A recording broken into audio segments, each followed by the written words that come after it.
I have scored so many good deals on plants this week. Let me show you. Y'all know this is like the little plant nursery area. Okay, look at this. Look at this. This plant, y'all, look how big this is and how full. Was $6.97. $6.97. And if you can't tell already, this is a big leaf ajuga or a bugleweed. And the variety is Catlin's Giant. I have one of these already and I absolutely love it. Here's the other two. That's a little bit bloomed out, but that's gonna be blooming here real soon. There are a lot of different kinds of ajuga or bugleweed, and they're really good low growing ground cover. They have these big leaf ones, there are small leaf ones, there are really dark, almost black ones, there's variegated ones, those are beautiful too.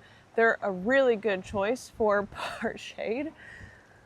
Look at this guy. I still cannot believe that this was $6.97. We are gonna plant these today in the area where I already have some bugleweed going, but I wanna show you this other really good plant deal that I got this week at a Callaway's, and so that you can keep your eye out. Y'all know how it is, like, this is from HEB, by the way. This really inexpensive perennial is from the HEB in Burleson. Don't bother going because I got every single one that they had. They only had 3. I would have bought them all. I would have bought so many more than that for that price if they had had more. But I was at a Callaway's in Mansfield this week and they were discounting to 75% off these things that they call steppables. Let me show you. Here they are. Listen, they're calling this a steppable. I'm not going to use it. It's like, oh, you can step on it, light foot traffic, as though you could put this between like a rock pathway where people walk. You could. I'm just not going to use it like that. And potentially, I've been thinking that they had so many of these left over because they're not marketing it necessarily as a good ground cover, but it is a good ground cover. I don't have a pathway where I need to put this. I just need some really tough ground covers for some of my more exposed areas. And these steppables are mostly stone crops or sedums. And they're gonna be exceptionally drought tolerant, full sun, really good choices for those very exposed and hot areas of your garden. And here's the 2 other trays that I got. So this is a different kind of stone crop called Baby Tears, which is kind of weird, but you know, whatever. Another really low growing, tough sedum. And then over here is a creeping veronica that we can put with our other big creeping veronica that we got a while back, and that will fill in really nicely. These are all super tough and I'm very excited. So these were originally all $4.99. Callaway's tends to be real proud of their stuff. I would have never in a million years paid $4.99 for this, but 75% off $4.99? Absolutely. I bought 3 flats because that is a steal. These are incredibly cold hardy, tough. They will creep around and spread. Great deal. Let's take a look at these porch railing boxes that I planted up a couple weeks ago. They're starting to bloom and fill in. They look so pretty. This is what I wanted to show y'all in particular, this plant right here. So we just put in these window boxes a couple weeks ago. Everything that I planted in here I either got on a really big discount because things are being discounted big time this time of year. They're trying to clear stuff out to get things ready for the holiday season, right? And I picked up this Salvia coccinea called Forest Fire. I absolutely love it. You guys, look at these big, beautiful, dark green leaves.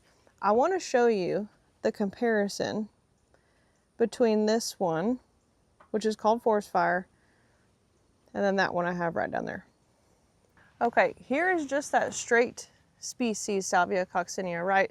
This Salvia coccinea is full of spiders. They always tend to hang out very densely in here in this plant, not sure why. But you can see the difference between the shape and form of this plant, not only its blooms, but its leaves and its bloom colors. This is just your straight up reseeding. Sometimes they'll come back from the base if it's very protected or we've had a really mild winter, but for the most part, this Salvia coccinea, which is a great choice for part shade, and hummingbirds absolutely love it. It is so tough as nails, y'all. And if you cut it back, it will just keep blooming. But if the plant itself doesn't return, it will drop seed everywhere. Here's a close-up on our bloom. The hummingbirds absolutely love these things. And then here we are back at the forest fire. Now, most of the fuss about this forest fire variety is regarding these dark calyxes that are holding the bloom onto the plant, and they are gorgeous. And this forest fire variety is supposed to be a bit more compact, a little bit more pleasing to the eye just in regards of its form as it's growing. And I do truly and sincerely love this. It is loving its life right here. Now, all these annuals that I have in here, I'm not going to just let them go. Y'all know me. I'm going to take cuttings off of them. So I could collect seed from this forest fire, but it is likely not to come back true to how it looks right now because I have another salvia growing right by it. Like, what, I might get the same plant, I may not. I'm going to take cuttings from it because I really like it. I'm going to take cuttings from all those coleus over there. I'm going to save those and overwinter them. I'll take y'all along when I do the cuttings, but I just wanted to give you a little update on these little porch railing boxes. They're so cute. Okay, now we got to find places for our bugleweed. I don't know about y'all, but we've been getting so much rain in August, which is crazy, but that will make for very easy digging. Okay, let's get our little guys in the cart. Oh, yucky. I do expect those to be fairly aggressively rooted in these pots, so I'm gonna bring my root and grow with us. Before I forget, I must update you guys on a few of the things that we planted here recently in this area. They're looking so good. All this rain has really just transformed what is normally like August. Normally gardens are really tired looking, right? Like everything is sad. It's been so hot. August is so hard on things. We have gotten just in the month of August like 2 inches of rain, which is like, if you live in this area near me, you know that's wild. That's wild. The temperatures have been very mild. Such a nice month so far, but look at these. Look at her. This is that Peach Perfection Abelia that we planted in the last video. She's doing so good. Isn't that gorgeous? I just love the color of this new foliage as it comes out. And when the sun hits it, it is seriously spectacular. I've never really cared for abelias until I found this one. And then our little skullcap is already blooming. And she's already getting eaten up by the snepida, but that's okay. Look at that color combination. Isn't that beautiful? I'm really excited to see this mat out and get nice and big. This is where the general area of where our bugleweed's gonna go in. There's Gray Kitty. Old lady Gray Kitty. Hey, little lady. Hey. There is the Catlin's Giant that I currently have. It bloomed way earlier this year, but as you can see, we're still looking pretty good. And this is a really good example to show y'all how bugleweed spreads. Let me find a good one that has some really visible rootlets. There we go. As you can see, this ajuga sends out a little runner, and then at the base of the clump of leaves, it's going to send out these tiny roots. It's going to plug itself into the soil, and then on we go. That's how it spreads. And I have heard, or just read rather, I've read online that bugleweed, you can see it doing it right there too, can be difficult to control. I've never found that the case with bugleweed. In fact, here's some over here. These have been here forever, and they've been this size for that entire time. I haven't known it to get out of hand at all. This is obviously one of the smaller leafed ones. Why do I think this is called chocolate chip? I'm not sure if it's a chocolate chip, but it has stayed this size, where I have noticed this big leaf one, it has sent out those runners just this year. I just put this in the ground this spring. This hosta in a pot just caught my eye. Okay, don't judge me. I didn't know it was happening, and it's been raining a lot recently. Look at it. Just sitting in water. Let's see if we can't dump it out.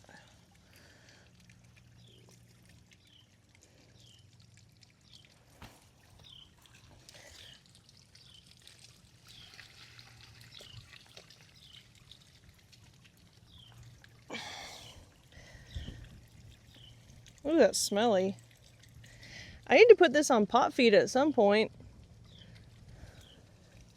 Y'all remind me to do that, will ya? Poor hosta.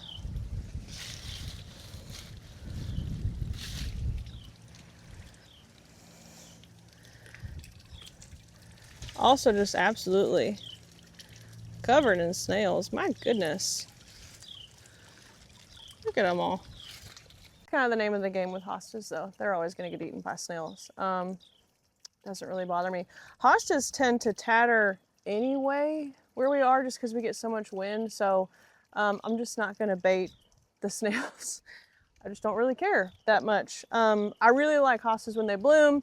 For me, that's like one of those plants that you rely on for really good spring interest. And then it's just kind of like one of those plants that when it gets very, very hot here in Texas, it just fades into the background. Other things take over like this gorgeous salvia.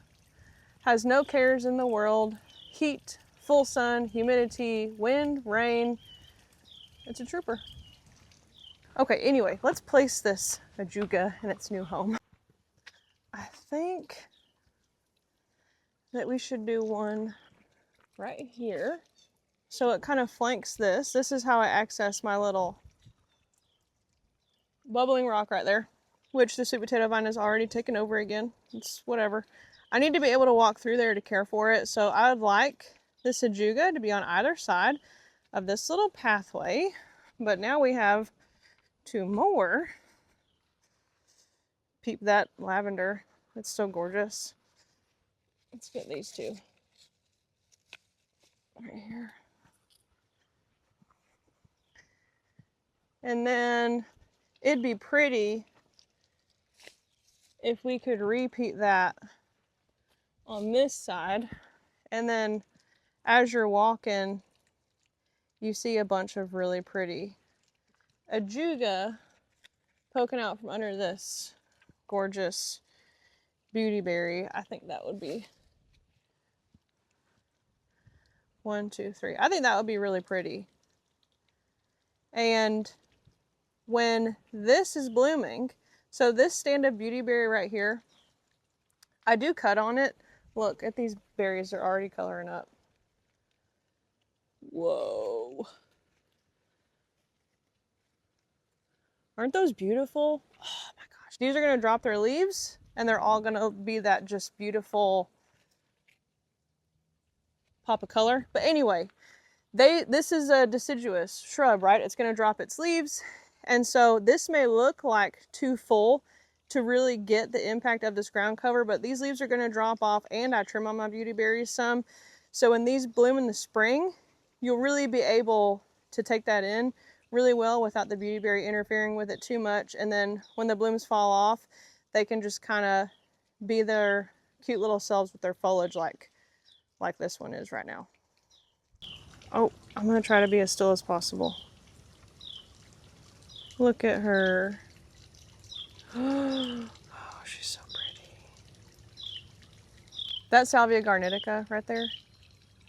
I'm waiting for her to come back. That Salvia garnitica is a big time favorite with the hummingbirds, and I can see it from my kitchen window.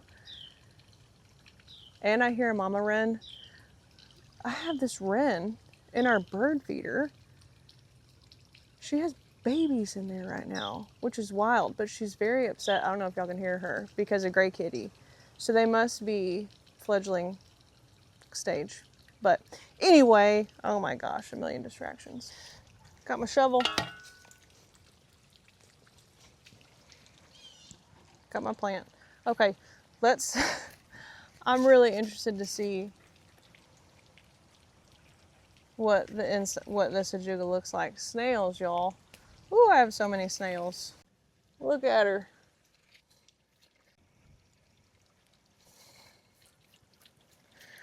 We're doing good. Let's uncover our dirt here. So in this space, I know that y'all hear me talk a lot about how rocky my soil is. This is one of the flower beds that we started making when we first got here. And I've worked really hard on the soil in this area,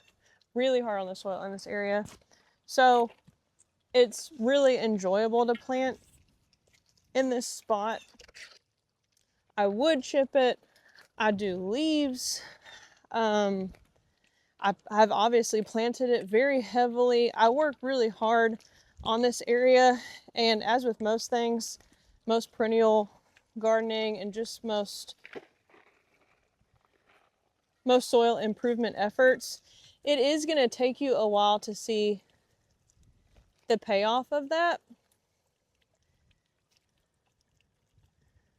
And that's what I've seen in this area.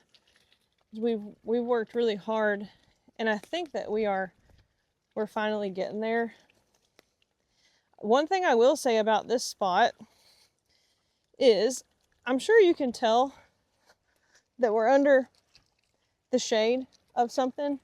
It's about 9 o'clock in the morning, and I'm facing west as I sit here, and this whole flower bed is situated facing west, and we're sitting under a huge hackberry, and I can hear everybody who has a hackberry saying like, oh, I get it, removing it's not an option.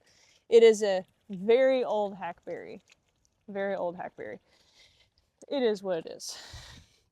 But the hackberry tends to take a lot of the moisture from the soil, as a lot of trees will. Like if you have a really big tree with a really extensive root system and you're planting at the base of it, sometimes it's just going to take the moisture from the plants underneath. That's life. Oh, it looks so pretty right there. This under here, what's hiding under here, this is a little pink princess. It's a spirea. It makes really cute flat clusters of really soft pink blooms. It's kind of being swallowed up by the salvia, but it is what it is. We'll get to see it bloom next spring. It's one of those spring blooming type things. It'll look really pretty with that purple, was my point. But anyway, even with all that rain that we've been getting, this is fairly dry right here, this soil. So we're gonna make sure that our ajuga is really well watered in before we backfill it with the soil. So now we're just gonna put all of our soil back in. With these ground covers that have kind of created a mat over the lip of their pot, sometimes it's kind of hard to see what you're doing once the plant is actually in its planting hole because the leaves have come out so far. Oh man, I'm so happy I found these. This was such a good deal. We would have been in trouble if they'd had like 20 of them, right? I wouldn't have been able to walk away from all that. Woo! I'm just gonna take that. I'm gonna take that off, that little bottom layer. Anyway, this hedge that y'all are seeing, a beautyberry, is, it used to be Nandina. That's all that used to be right here, is a hedge of big Nandinas. And I don't like Nandinas. I know that a lot of people do. And they are really tough. They're tough to the point where I can't get rid of them. And I know that some people watching this video will be like, well, you know, Nandinas are incredibly invasive. They don't have a place in any garden. I understand that. They make some sterile Nandinas. I don't like Nandinas either. And it's not even because they're invasive. I just don't really like them. I don't like the way that they look. To me, they look kind of messy. I know some people really enjoy them. That's fine. You know, to each their own. We're going to have to go a little bit high here and even remove some more of this root ball. It'll be fine. I'm going to remove a little bit more of this root ball because I'm on top of a huge hackberry root right here. So we're just gonna put it in and it will figure it out. We're gonna cover it with some root and grow though. Okay. Put our soil back all around him. Anyway, the beauty berries, I've enjoyed so much more than the nandinas, and the berry color on these is just absolutely spectacular. They've come out with some cultivars on this beauty berry.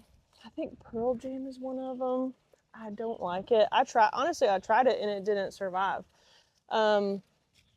Looked nothing like the pictures. I don't really know what that's about. I do know that beauty berries can sometimes tend to prefer a little bit more acid soil, which I don't have. I have really, really alkaline soil here, just because of the limestone content. But these obviously they do fabulously. They absolutely love life right here. The soil right here tends to be nice and dark and crumbly back where they are, just because they've been here for so long. It's really, really easy digging. I don't ever have a problem with these beauty berries. They're very, very carefree. It's a very carefree hedge. And when it's blooming, it's absolutely beautiful. They're unbothered by any kind of pest, at least that I know of. And the berries have a lot of wildlife benefit in the winter, because these berries will hold on all winter. And you can see what the blooms look like. Just very cute and dainty pink. Love this plant. Love it. Our last one is right here. And once again, I would imagine we're gonna hit something like a big hackberry root. I don't know, maybe we'll get lucky. Where's my little shovel? There she is.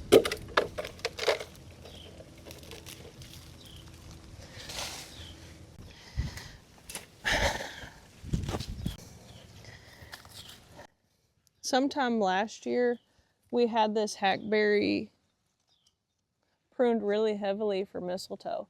Mistletoe tends to attack hackberries real bad in our area, and mistletoe is a parasite, right? It weakens and can eventually kill a tree if the mistletoe gets out of control, and it was on this hackberry. And given how important of a tree it is in this space, we elected to go ahead and have it cleaned. You can't just pop mistletoe off of a tree, because it's living inside the tree itself, and it will come back from that point if you pop it off eventually. And mistletoe is spread by birds because they really enjoy the mistletoe berries, but the mistletoe berry itself tends to be kind of sticky, and that prompts the bird to wipe its beak on a branch nearby, thus planting more mistletoe along that branch. Anyway, what was the point of me saying that? Oh, we got it pruned, or, it got cut on real heavily. We had all the mistletoe taken off. We had some of the more weak-looking limbs taken off. Hackberries tend to be really brittle. And as a result, the sun comes through here much more strongly now in the middle of the day, just because there's not as many leaves to give these plants that are planted underneath it its protection. And this ajuga will probably really appreciate how much I'm tucking it underneath this beauty berry, because by the time that July and August sun rolls around, it's much more intense. These beauty berries are leafed out, and they can handle it. They sometimes get a little bit curled, but for the most part, these beauty berries, they're so tough, and I think this ajuga will really enjoy being underneath it. That's our planting project done for today, but before I leave y'all in this video, I need to prompt you guys truly. Now is the time to start hunting for those deals. We're closing in on August. They're getting ready to put Halloween, Thanksgiving, and Christmas decorations out. So if you're going to places like Home Depot, even Callaway's, like the garden centers do big pumpkin displays and stuff like that, they're discounting things really heavily that have spent all summer in their pots and they're not looking so good. But if they're perennial, bring them home, pot them up, keep them all winter, or even plant them out during the fall. You know what? They're not going to look great, but now is not the time of year to be shopping with your eyeballs, right? Shop with your brain. Be looking around, getting deals. Okay? Get those perennials. Save them. Save them. You're going to save so much money shopping for plants this time of year. You're going to be able to get things that you really want for like half, 75% off. Anyway, that is it for this video. Y'all let me know in the comments your favorite places to get good plant deals this time of year, and I'll see you in the next one.